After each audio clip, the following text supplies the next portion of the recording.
All right, so I want to talk about some common mistakes. Although RoadShark drives like a car and it's easy to forget that it's not, it's actually much bigger than a car. So one of the common mistakes that our renters make is not checking the clearance.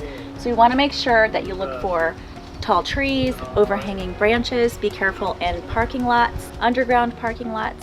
When you're coming in and out of gas stations, just be sure to not put yourself in too tight of a situation. The awning is quite a fragile feature of the RV, so make sure that that does not brush up against any branches or trees or anything that you might encounter at a campsite. Another common mistake is not utilizing the camera in the back.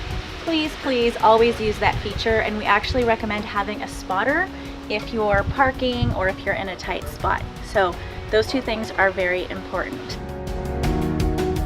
The last common mistake is driving away with your pop out or slider out. Please remember as you're driving away to put the slider back in for the safety of your passengers and for yourself.